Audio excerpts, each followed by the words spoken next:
India market invest মাইন্ডসেটে আপনাদের স্বাগত। যা চ্যানেল নতুন এসেছেন তাদেরকে হলো প্লিজ চ্যানেলটাকে সাবস্ক্রাইব করবেন, লাইক করবেন, বেল আইকনটা প্রেস করবেন, তার সাথে অল বাটনটা প্রেস করবেন, নোটিফিকেশন সঙ্গে সঙ্গে আপনাদের কাছে গিয়ে পৌঁছাবে। এই ভিডিওতে আমরা প্রথমেই কিন্তু একটা ব্রেকিং নিউজ নিয়ে আলোচনা করতে চলেছি, স্পেশালি যারা ডেরিভেটিভে কাজ করে। তো চলুন দেখে নিই নিউজটা কি। সেবি সেবি কী করে? সেবি হচ্ছে security and exchange board of India, হচ্ছে ফুল ফর্ম। তো সেবি হচ্ছে আমাদের মার্কেটকে রেগুলেট করে, তো বিভিন্ন রকম চেঞ্জেস আনে। তো এই সেবি কিন্তু একটা ব্যাপক বড় চেঞ্জেস এনেছে, যেখানে ডেরিভেটিভ মার্কেটে কিন্তু অনেক কিছু বদলে যেতে চলেছে। স্যার, অনেক দিন ধরে শোনা যাচ্ছিল যে কি এনএসসি এবং বিএসসির যে এক্সপায়ারি, সেই এক্সপায়ারির ডেট চেঞ্জ হতে চলেছে। তো সেটা কিন্তু অফিসিয়ালি আপডেট দিয়ে দিয়েছে কে? সেবি। যেখানে এনএসসির এক্সপায়ারি ডেট কবে হতে চলেছে? টুয়েসডে, এবং বিএসসির থার্সডে। এখন এনএসসির কবে আছে? এনএসসির কিন্তু এখন থার্সডেতে রয়েছে। তো সেখান থেকে টুয়েসডেতে এক্সপায়ারি হতে চলেছে। তো যে চেঞ্জেসের কথাটা অনেক দিন ধরে শুনতে পাচ্ছিলাম, সেই চেঞ্জেস কিন্তু আলটিমেটলি হতে চলেছে। তো কবে থেকে হতে চলেছে এখন কিন্তু সেটাই হচ্ছে প্রশ্ন। তো চলুন দেখে নিই যে কবে থেকে হতে চলেছে এই এক্সপায়ারি ডেট চেঞ্জ। দেখুন, এই আর্টিকেল দেখলে দেখাবে ন্যাশনাল স্টক এক্সচেঞ্জ বা NSC has receive capital market regulator SEBI কাছ থেকে অর্ডার তারা রিসিভ করেছে এক্সপায়ারি রিলেটেড, যেটা টুইসডেতে হতে চলেছে। এবং বিএসসি কনফার্ম করেছে তারা কি জানিয়েছিল? তারা জানিয়েছিল যে থার্সডেতে করার জন্য। তো তাদের প্রপোজালটাকে অ্যাকসেপ্ট করেছে কে? সেবি। বর্তমানে যে এক্সপায়ারি নিয়মগুলো রয়েছে না, সেই নিয়মগুলো বলছে গিয়ে কি যে 31শে আগস্ট 2025 পর্যন্ত থাকবে। অর্থাৎ যা চলছে এখন এখন জুন মাস, জুলাই, আগস্ট। তো 31শে আগস্টের পর্যন্ত কিন্তু যেই এক্সপায়ারি এখন চলছে সেই এক্সপায়ারি চলবে। এবং এই যে চেঞ্জেসের কথা বলা হচ্ছে না, সেটা কবে থেকে হবে? সেটা হবে 1 সেপ্টেম্বর 2025 থেকে, যেখানে যেখানে বিএসসির এক্সপায়ারি হবে থার্সডে এবং এনএসসির এক্সপায়ারি হবে টুয়েসডেতে। বিএসসি এবং এনএসসির পাশাপাশি আরেকটা এক্সচেঞ্জ রয়েছে, মেট্রোপলিটন স্টক এক্সচেঞ্জ, যেটাও কিন্তু মানে মান্যতা পেয়েছে এবং এনএসসি বিএসসির মতনই কাজ করে। তো তাদের এক্সপায়ারিও হবে কবে? টুয়েসডেতে। বিশেষ করে যারা ডেরিভেটিভ অর্থাৎ ফিউচার বলুন বা অপশানে বলুন কাজ করে, তাদের জন্য কিন্তু এটা ব্যাপক বড় ইম্পর্টেন্ট নিউজ। হিন্দুস্তান জিঙ্ক। তো হিন্দুস্তান জিঙ্ক এই কোম্পানিটাকে দেখলে দেখাবে, দেখুন আজকের দিনে কোম্পানিটা 5% মতন ডাউনসাইড মুভমেন্ট দেখিয়েছে, যেখানে মার্কেটের প্রেশার ছিল এবং কোম্পানিটাকে নিয়ে কিছু নেগেটিভ নিউজ এবং কিছু পজিটিভ নিউজ পাওয়া যাচ্ছে। তো চলুন এক এক করে সেটা একটু দেখার বা বোঝার চেষ্টা করি। দেখুন, হিন্দুস্তান জিঙ্কের প্যারেন্ট কোম্পানিকে বিধান্তা। তো বিধান্তা কি করতে চলেছে? সেল করতে চলেছে স্টেক কার? হিন্দুস্তান জিঙ্কের। কত? 7,500 কারোরের, যেটা সোর্সের মাধ্যমে কিন্তু পাওয়া যাচ্ছে, এখনও ফাইনাল নিউজ নয়। এটা কিসের মাধ্যমে?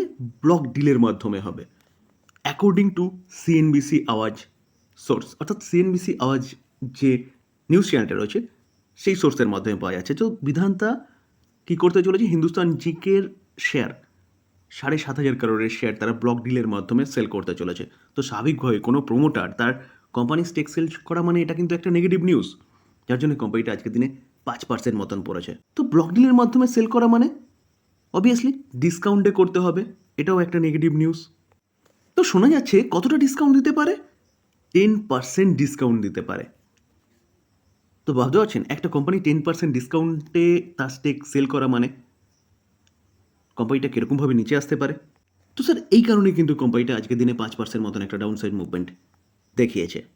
এবার আসি ভালো নিউজে। দেখুন, বিধান্তা তার সাবসিডিয়ারি হিন্দুস্তান জিঙ্ক ডিক্লেয়ার করেছে। কি ডিক্লেয়ার করেছে? তারা 12,000 কারোর ক্যাপেক্স করতে চলেছে। কোথায়? অবভিয়াসলি হিন্দুস্তান জিঙ্ক তার সাবসিডিয়ারি কোম্পানির ওপর। তো স্বাভাবিকভাবে একদিক দিয়ে কোম্পানি স্টেক সেল করতে চলেছে, তার জন্য পড়েছে। এবং মার্কেট ক্লোজ হয়ে যাওয়ার পরে কিন্তু এই নিউজটা পাওয়া গেছে যে কোম্পানি 12,000 কারোর ক্যাপেক্স করতে চলেছে। তো অবভিয়াসলি এই হিন্দুস্তান জিঙ্ক এই কোম্পানিটার বিজনেস বাড়বে। তো কোম্পানি কী জানিয়েছে? কোম্পানি জানিয়েছে যে ইনক্রিজ করতে চলেছে metal capacity, refined metal capacity কত? 250 KTPA। এর জন্যে কিন্তু ইনভেস্টমেন্ট করতে চলেছে 12,000 কারোর। মিট মানে গ্লোবাল ডিমান্ডকে হচ্ছে পূরণ করার জন্য। এই যে 12,000 কারোর ক্যাপেক্সের কথা বলছে না, এটা কিন্তু 36 মান্থের মধ্যে করবে। তো এটাও কিন্তু একটা ভালো নিউজ এই কোম্পানির জন্য, যেখানে কিন্তু কোম্পানির বিজনেস বাড়তে চলেছে। NHPC, national hydro power corporation limited, তো কোম্পানিটা আজকের দিনে দেখলে দেখা যাবে 1.68% মতন একটা ডাউনসাইড মুভমেন্ট দেখিয়েছে। যেখানে মার্কেটের প্রেশার ছিল, ডাউনসাইড মুভমেন্ট দেখানো স্বাভাবিক ছিল। তো এই কোম্পানিটাকে নিয়ে কিন্তু একটা খারাপ নিউজ পাওয়া যাচ্ছে। তো চলুন নিউজটা কী পাওয়া যাচ্ছে সেটা দেখি। দেখুন, এই আর্টিকেল দেখলে দেখা যাবে NHPC drop plan to buy PSU peers stake in PTC India says report. যেখানে এনএইচপিসি ইনফর্ম করেছে যে central government that it has drop to its plan to buy stake কার পিটিসি ইন্ডিয়ার। তো একটা পিএসইউ কোম্পানি, যেই কোম্পানিটার স্টেক বাই করার কথা ছিল, কিন্তু সেন্ট্রাল গভর্নমেন্ট এখন সেই প্ল্যানটাকে ড্রপ করেছে। তো এই বছরের প্রথম দিকে কিন্তু এনএইচপিসি কনফার্ম করেছিল যে তারা এই পিটিসি ইন্ডিয়ার কোম্পানির স্টেক মানে কিনতে পারে, অর্থাৎ কো প্রমোটার হতে পারে। তো এই জায়গায় দাঁড়িয়ে দেখুন, এই যে পিটিসি ইন্ডিয়া না, এই কোম্পানিটার স্টেক কার কার কাছে রয়েছে? NTPC, power grid corporation of India এবং পাওয়ার ফাইন্যান্স কর্পোরেশনের কাছে কিন্তু অলরেডি এই কোম্পানিটার স্টেক রয়েছে। তো সেইখানের থেকে এনএইচপিসি এখন কিন্তু আর এই কোম্পানিটার স্টেক বাই করছে না।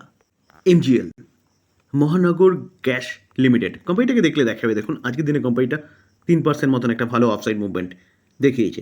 যেখানে এই মার্কেটে এই কোম্পানিটা এতটা ভালো মুভমেন্ট কেন দেখিয়েছে? তো এই কোম্পানিটাকে নিয়ে কিন্তু একটা ভালো নিউজ পাওয়া যাচ্ছে। তো চলুন অ্যাট ফার্স্ট নিউজটা দেখে নিই। দেখুন, এমজিএল কোম্পানিটা আজকের দিনে ভালো মুভমেন্ট দেখানোর পিছনে কারণ হচ্ছে কি, নামুরা একটা দিগ্গজ ব্রোকিং হাউস, তাদের টপ পিকের মধ্যে রয়েছে কিন্তু এমজিএল। দেখুন স্যার, কোনো ব্রোকিং হাউস বলছে মানে এই নয় যে চোখ বন্ধ করে বাই করবেন। আমি অ্যাট ফার্স্ট ডিসক্লেমার দিয়ে রাখি, কারণ আপনার কষ্টের টাকা আপনি ইনভেস্টমেন্ট করবেন, নিজে ভালো মতন অ্যানালাইসিস করবেন, তারপর ইনভেস্টমেন্ট করবেন। তো নোমরা কি বলছে? নোমরা বলছে যে এই কোম্পানিটা 1680 পর্যন্ত যেতে পারে, তার জন্য তারা মেনটেন রেখেছে buy call. Global brokerage firm Nomura তারা বলছে এমজিএলকে নিয়ে। তো অবভিয়াসলি এমজিএলের জন্য কিন্তু এটা একটা ব্যাপক বড় নিউজ বলতে পারেন। তার পাশাপাশি নোমরা আইজিএলকে নিয়ে, অর্থাৎ ইন্দ্রপ্রস্থ গ্যাস, তাকে নিয়ে কী বলছে? তো নোমুরা মেনটেন রেখেছে নিউট্রাল রেটিং এবং প্রাইস কত দিচ্ছে? টার্গেট প্রাইস দিচ্ছে 210। তো আইজিএল কোথায় চলছে? আইজিএল কিন্তু 210-এর কাছাকাছি চলছে। অপরন্ত বলতে পারেন আজকের দিনে আইজিএল 210-এর ওপরে ছিল, সেখান থেকে নিচে এসছে। কিন্তু এমজিএল সম্পর্কে কিন্তু হেভি বুলিশ এবং টার্গেট তারা অনেকটা আপসাইড মুভমেন্টের কথা বলছে, এবং এই কারণে কোম্পানিটা কিন্তু আজকের দিনে 3% মতন একটা ভালো আপসাইড মুভমেন্ট দেখিয়েছে।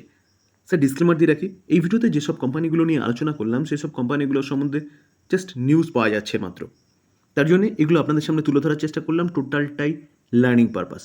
বাই করবেন, নিজে ভালো মতন অ্যানালাইসিস করবেন, তারপরে বাই করবেন, বা আপনি আপনার ফাইন্যান্সিয়াল অ্যাডভাইজারের সাথে কথা বলে নিয়ে তারপর বাই করবেন। থ্যাংক ইউ, ভালো থাকবেন।